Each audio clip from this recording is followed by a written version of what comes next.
마가복음에 이 크게 볼 때 이 마가복음 27절부터 시작되는 이 후반부에 정말 아주 가까이 와 있습니다. 우리 다음 주에는 마가복음 27장에 그 아주 유명한 그리고 큰 전환점을 보게 될 것이고, 그 전 마지막 단계죠. 그리고 지금 이 6장부터 8장 사이에 이 주님이 6장에서 오병이어를, 그리고 8장 앞부분에서 칠병이어라고 하는 이 놀라운 그런 이적을 베푸시고, 그것을 통해서 이 자기 백성들에게 증거하신 것을 보게 됩니다. 이런 말씀들, 오병이어와 또 짝이 되는, 짝을 이루는 칠병이어, 이것들을 앞에 두고 오늘 이야기가 펼쳐지고 있다고 볼 수 있어요. 그럴 때 11절에 바리새인들이 등장하는데요. 바리새인들이 하늘로부터 오는 표적을 구합니다. 하늘로부터 오는 표적. 하늘, 유대인들이 하늘 그러면 종종 무슨 의미라고요? 하나님의 대용어인 거죠. 그러니까 하나님이 주시는 표적, 당신이 하나님이 보내셨다는 걸 아무도 부인할 수 없게 만드는 그 표적을 달라라고 요구하는 겁니다. 이 요구 자체, 이것 자체는 완전히 문제가 되는 건 아니에요. 선지자가 자신이 하나님이 보내셨다는 걸 드러내는, 선지자고 목사는 아닙니다, 여러분. 목사는 그런 거 하는 사람들 아니에요. 당시에 선지자는 이런 특별한 표적들로 하나님이 보내셨음을 백성들에게 증거할 수 있었어요. 그런데 이 앞에 뭐가 있어요? 예수를 힐난하며 그를 시험하여, 그러니까 예수님을 비난하고 대중들 앞에서 그가 이미 행한 표적들의 그 가치를, 신빙성을 떨어뜨릴 의도를 가지고 이걸 구하고 있는 거예요. 지금 오병이어, 칠병이어가 배경이라고 그랬죠? 그런데 하나님이 당신을 보내셨음을 증명하는 표적을 달라.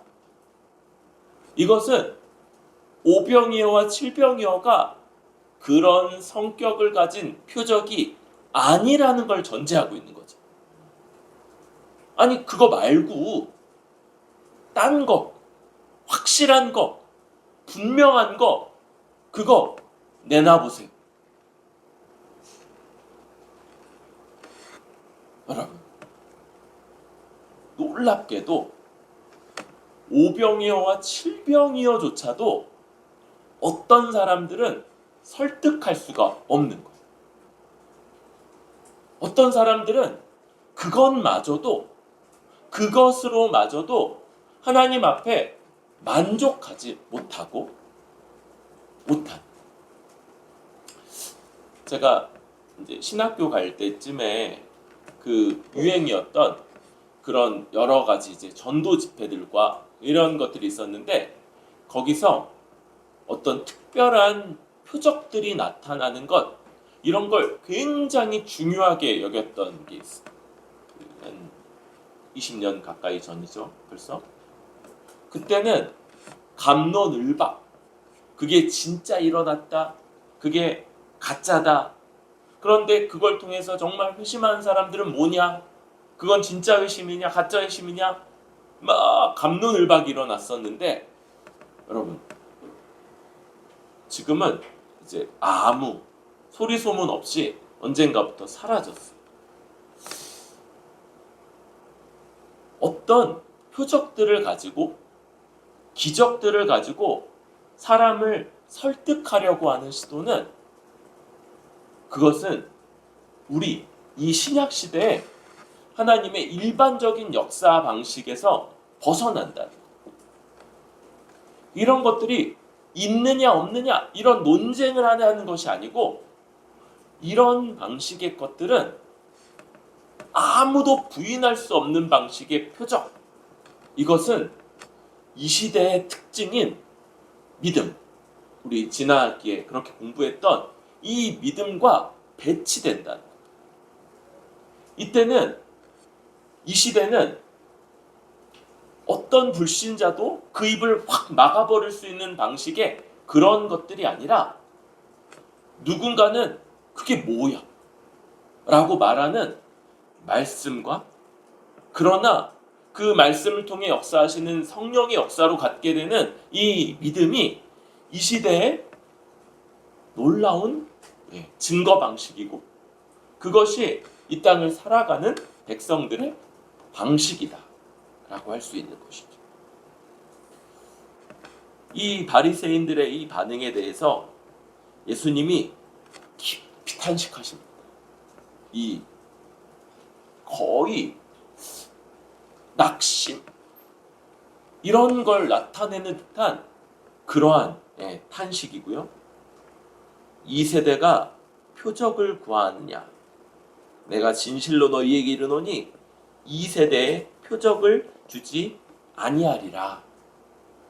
지금 이 바리새인들의 모습은 그냥 단순히 몇몇 사람들만의 반응이 아니라 그 세대, 이 세상 전체를 대표하는 그런 방식으로 주님은 받으시고 이 세대에 표적을 주지 않겠다 이렇게 말씀하세요. 함께 참고 구절로 마태복음을 올려놨는데 마태복음은 요나의 표적 외에는 이라는 말이 붙어 있어요. 요나의 표적. 요나는 어떤 사람입니까? 구약의 선지자죠. 유명한 것이 그가 하나님이 이스라엘을 멸망시켰던 원수에게 가서 그들에게 경고하라 말씀하시자 그가 싫어했어요. 그래서 반대로 배 타고 가다가 물에 던져졌고 물고기에게 먹혀서 사흘 있다가 물고기가 토해내고 그제서야 이제 니느웨로 가서 거기에 하나님의 심판을 선포하고 거기서 모든 사람들이 돌이키는 이런 일들을 했던 것. 이게 이제 요나죠. 요나의 표적이라는 게 사흘 밤낮 물속에 물고기 뱃속에 있었던 그 일로 은유적으로 예수님의 십자가 죽음과 사흘간 죽음 가운데 있으시다가 부활하시는 일을 나타내는 것이죠.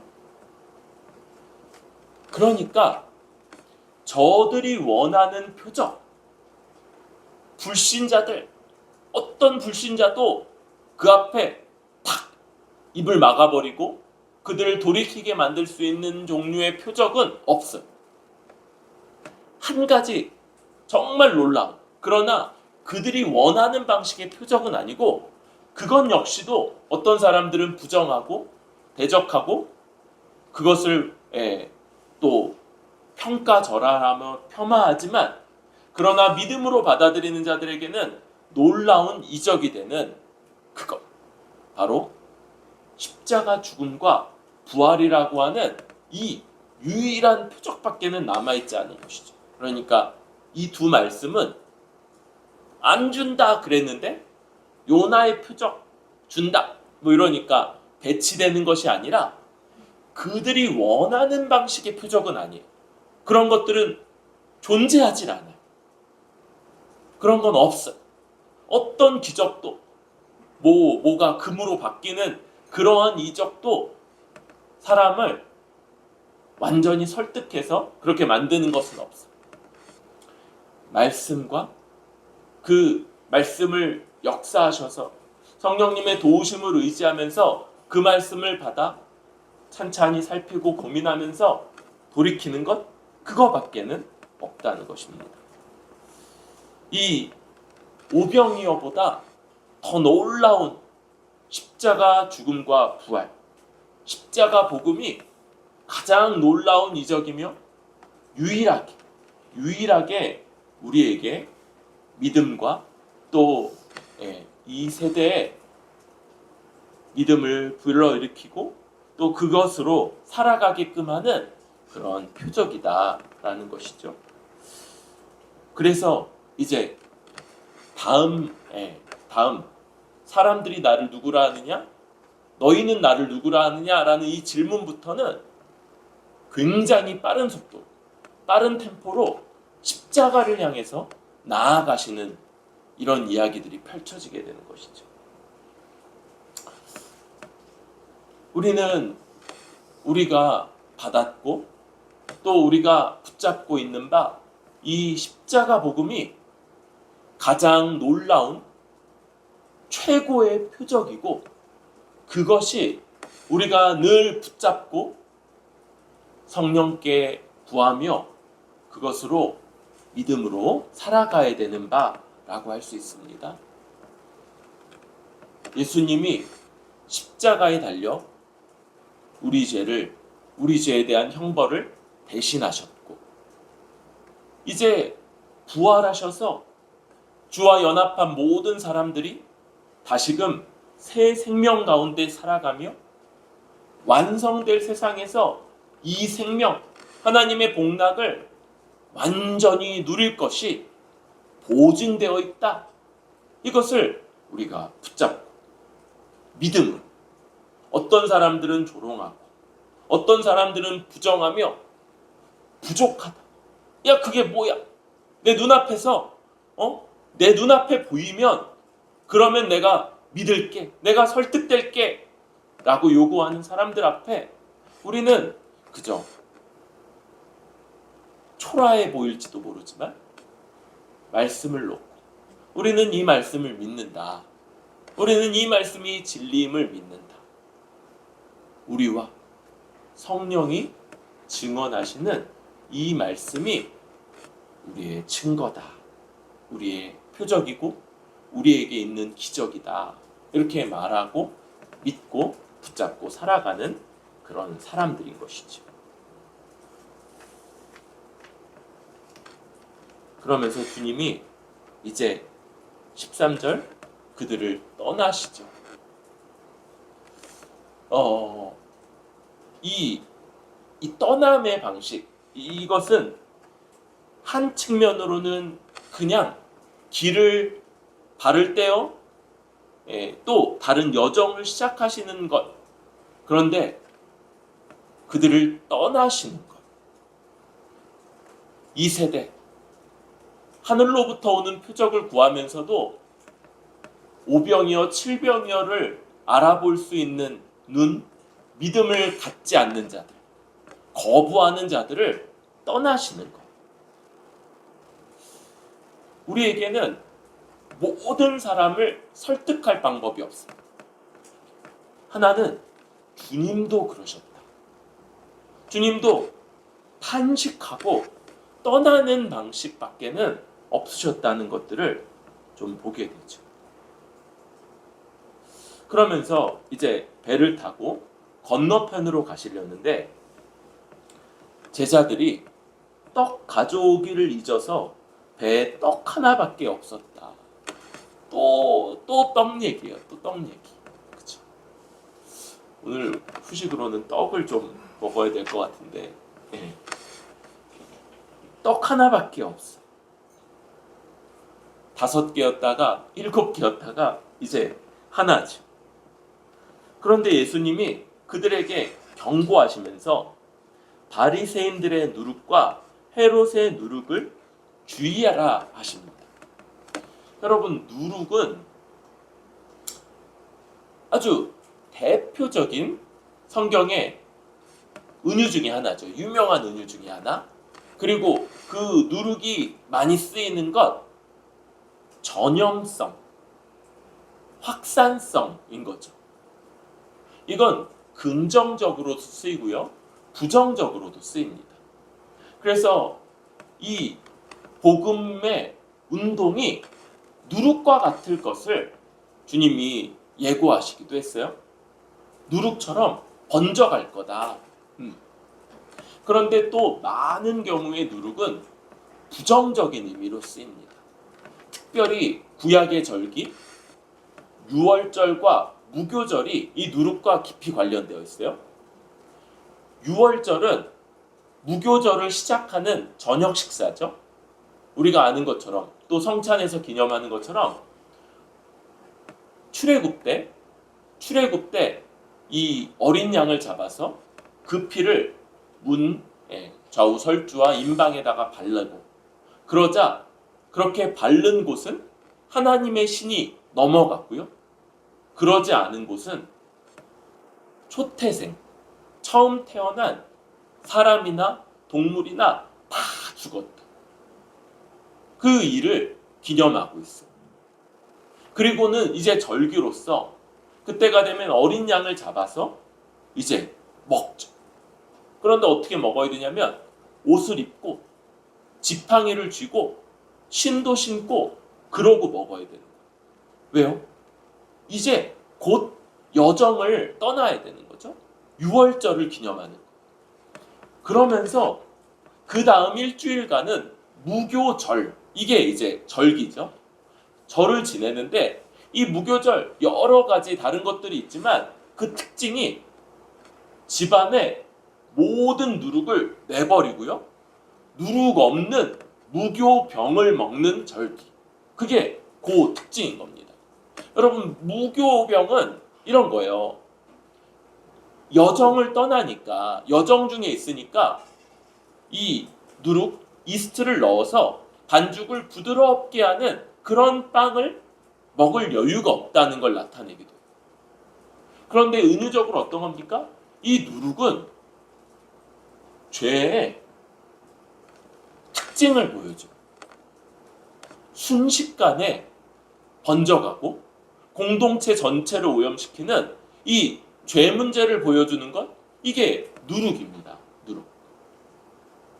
그래서 무교절은 우리 신자가 이 세상을 살아가는, 주님의 십자가 은혜로 구원받은 것을 상징하는 것이 유월절이라면, 주님이 대신 죽으심으로 우리에게 하나님의 모든 진노와 저주가 유월되었죠. 넘어갔죠.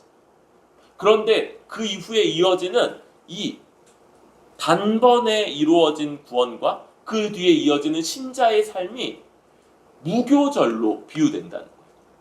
그러니까 거기서 누룩 없이 살아야 되고, 죄와 싸우며 죄를 멀리하며 그러면서 살아가야 되는 것, 이것이 우리 신자들의 삶, 무교절을 살아가고 있는 그런 신자의 삶의 은유인 것이죠.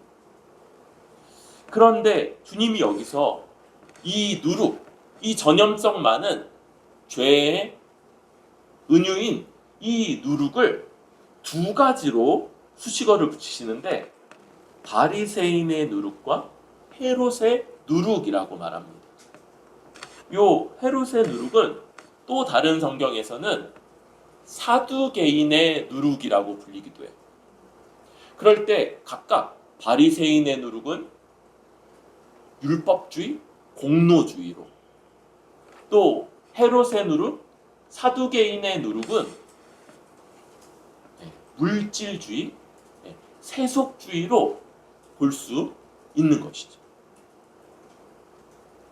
특별히 여러분, 우리 이 현대 사회의 특징 역시도 세속주의라고 하죠. 그런데 약간 다른 차원이 있다면, 현대 세속주의는 모든 종교적인 것 혹은 형이상학적인 것들을 부정하는 방식이라면, 이 시대의 세속주의는 종교적인 옷을 입고 있어요. 이 시대는 무신론이라는 게 없습니다. 다 신을 믿는 가운데서도 가지는 세속주의인 거예요. 그러니까 여러분, 이 말씀은 예배에 나오고 헌금을 하고 봉사도 하는 그런 신자로서의 기본적인 면모를 가지는 사람들 안에 있는 누룩, 쉽게 번져가고 공동체 전체를 오염시키는 그 누룩이며, 우리가 구원받은 유월절 식사와 같이 주님으로 말미암아 구원받아서 살아가고 있는 이 땅의 삶 전체 가운데 우리가 끊임없이 내다버려야 할 누룩을 이 두 가지로 나타내고 있는 것이죠. 공로주의. 공로주의는 어떤 겁니까? 여러분, 불교 용어지만 공수래 공수거, 빈손으로 왔다 빈손으로 간다. 그렇죠? 뭐 알몸으로 왔다가 옷 한 벌은 건져싼소, 뭐 이런 그런 노래도 있지만, 여러분, 우리가 이 땅에서 우리가 얻은 것, 받은 것, 이런 것들로 살아가는 것. 하나님의 먹이시고 입히시고 채우시고 인도하시는 것, 그것들로 살아가는 것.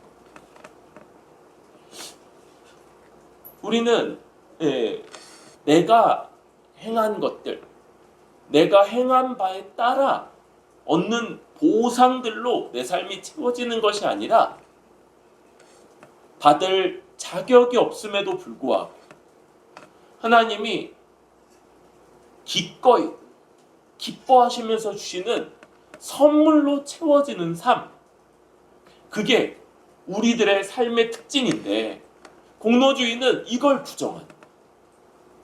그리고 나에게 있어서 내 삶을 내가 얻어낸 것들, 내가 획득한 것들로 채워가는 삶이고, 또 다른 사람들에 대해서 마찬가지 관점으로 판단하고 평가하는 이런 삶인 것이죠.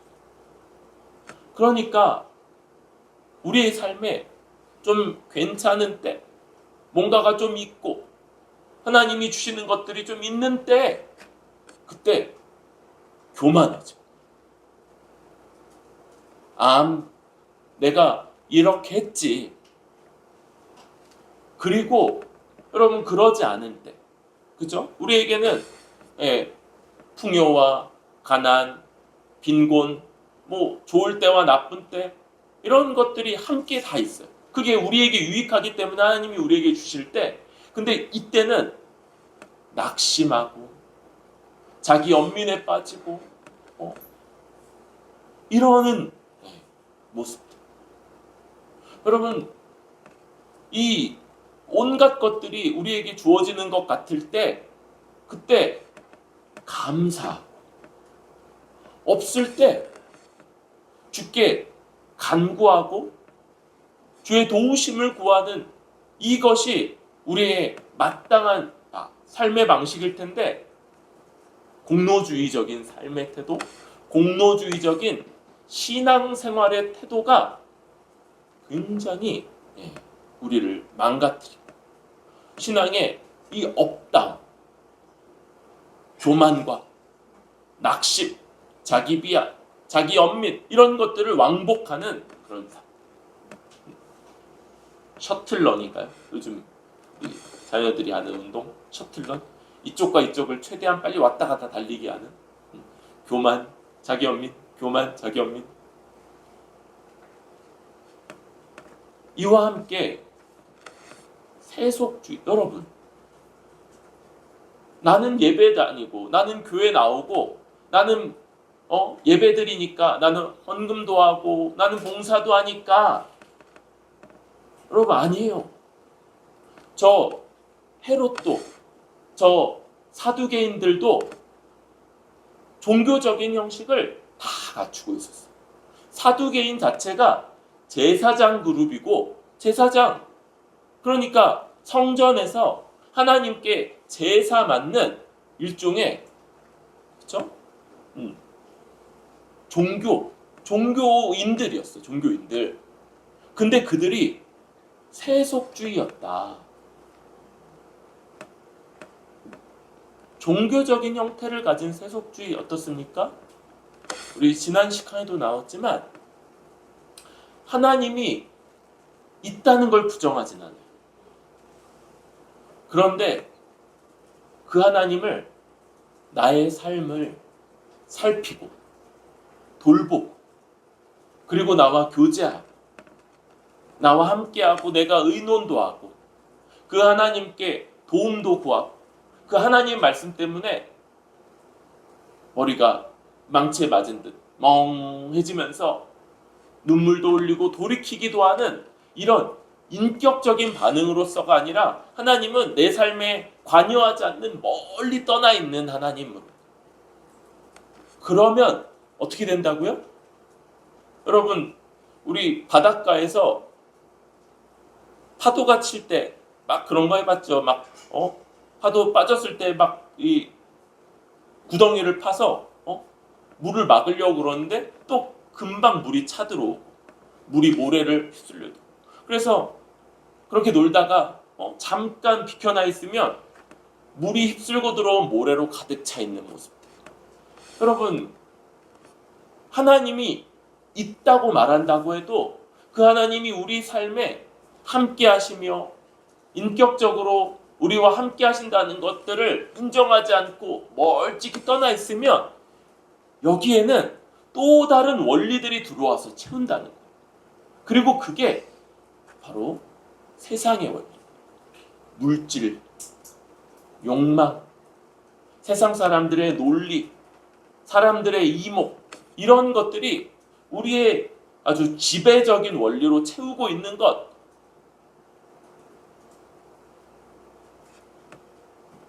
그러면서도 예배 나오고 예배 앉아 있는 것.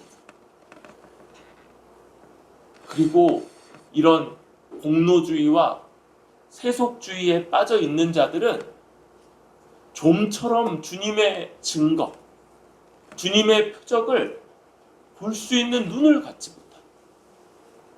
공로주의에 있어서는 내가 얼마나 있는지, 내가 얼마나 없는지.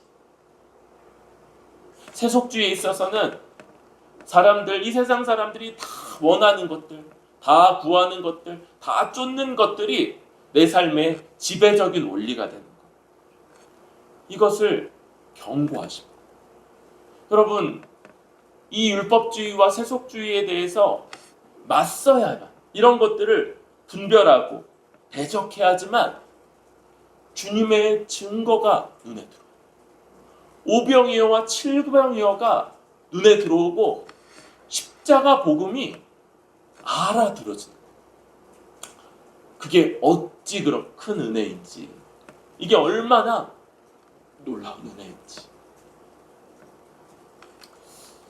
우리가 이 누룩들을 이 땅에서 끊임없이 내어버리고, 어제 버렸습니까? 잘하셨어요. 그런데 어제 버렸으니까 오늘은 안 버려도 되는 것. 그게 아니에요. 매일매일 버리면서 매일매일 발견하고 주 앞에 고백하고 내어버리고, 이제 율법주의와 공로주의가 아닌 세속주의가 아닌 이 방식으로 주 앞에서 살아가는 것, 이것이 무교절을 살아가는 백성으로서 우리 신약 신자들의 삶이다 라고 할 수 있겠습니다. 그러면서 오늘 또 한 번 떡 얘기를 하려고 해요. 떡 혹시 준비되어 있나요? 네. 떡. 여러분, 지금까지 5병이요, 7병이요, 5,000명 앞에 보리떡, 요만한 거라고 그랬죠? 이만한 거. 뭐 행사 같은 데 하면 막 1,000명분 비빔밥 하는 거, 막 이만한 거기다가 막 다 때려놓고 막 해가지고 다 나눠주는 그런 거 아니고 요만한 보리떡 5개. 성인 남자만 4,000명 앞에 그 요만한 거 7개. 그런데 오늘은 떡 1개, 1개, 1개. 여러분, 이 일관된 이미지가 우리에게 보여주는 게 뭡니까? 그때마다 있었던 그 이미지, 양무리의 이미지가 우리에게 주는 바가 뭡니까? 여러분, 우리는 떡이 없는 자들, 스스로 우리 먹을 떡을 확보할 수 없는 자들, 양무리, 다른 목자의 도움 없이는 스스로 생존이 불가능한 그런 자. 여러분, 우리는 내가 내 삶을 스스로 영위할 수 있고 스스로 채워갈 수 있고 스스로 만족할 수 있다 여기는 이것이 지금 동일하게 저 율법주의와 세속주의의 누룩의 문제이며 지금 제자들이 거기서부터 자유롭지 않은 문제이며 이 시대의 자율성, 독립성, 아무도 여러분 하나님을 떠나서 떡을 얼마든지 떡을 가질 사람이 없어요. 떡이 없는 자. 우리는 스스로 떡이 없는 자요. 충분한 떡을 얻어낼 수 없는 그런 존재라는 것. 이게 오병이요, 칠병이요, 그리고 오늘 하나밖에는 없는, 그래서 노심초사하는 저 제자들이 여전히 깨닫지 못하고 있는 바요. 여러분, 우리는 어떻습니까? 우리도 마찬가지 아닙니까? 우리 삶에 내가 만족, 기쁨, 행복, 우리 나름의 방식으로 이런 것들을 확보할 수 있다고 종종 착각해. 저를 볼 때 굉장히 자주 착각합니다. 아이고, 또 내가 그랬구나. 오병이어를 잇는 거고요. 칠병이어를 잇는 거고 십자가 복음을 잇는 모습입니다. 여러분, 우리 스스로 죄인이라는 게 하나님으로부터 떨어져서 이제 본질적인 근원적인 빈곤함, 스스로 자기 자신을 채울 수 없는 그런 근원적인 빈곤 가운데 있는 자.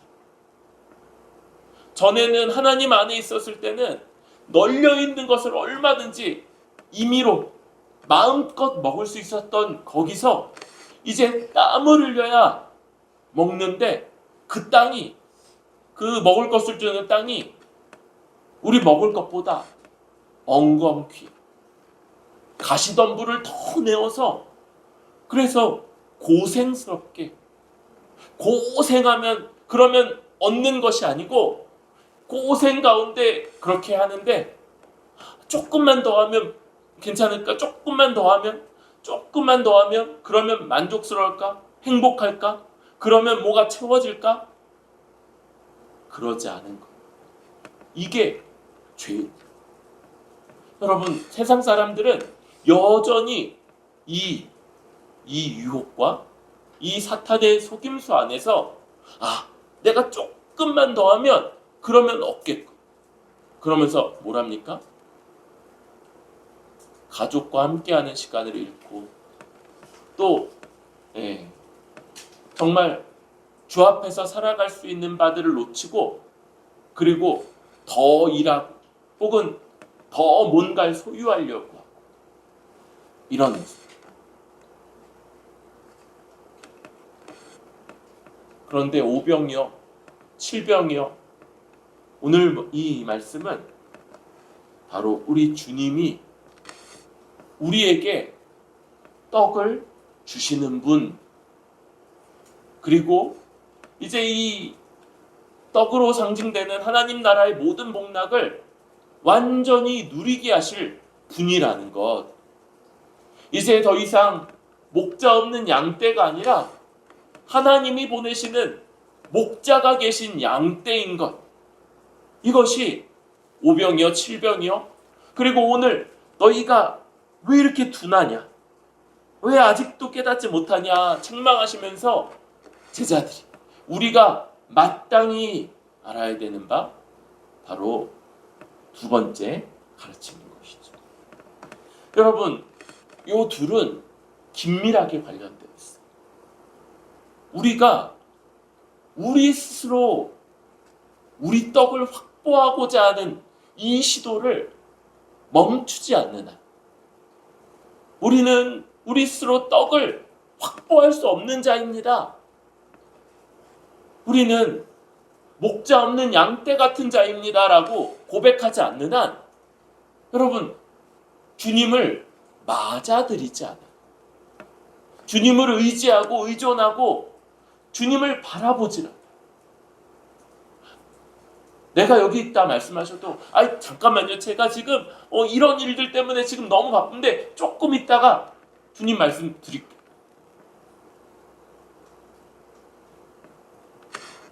그런데 하나님이 보내신 하늘로부터 오는 떡이요, 하나님이 보내셔서 우리에게 허락된 표적이요, 이제 우리에게 이 근원적인 빈곤 가운데 있는 우리 죄인들을 위해서 우리의 목자이시며 하늘로부터 오는 떡이고, 이 땅에서 그 안에서 기쁨, 행복, 만족을 얻을 수 있는 유일한 분, 그리고 오는 세상에서 우리에게 하나님이 약속하신 모든 복락을 허락하실 바로 그분, 그 주님을 보게끔 하는 것, 그것이 오병이요, 칠병이요, 그리고 오늘 이 누룩과 관련된 가르침이신 거죠.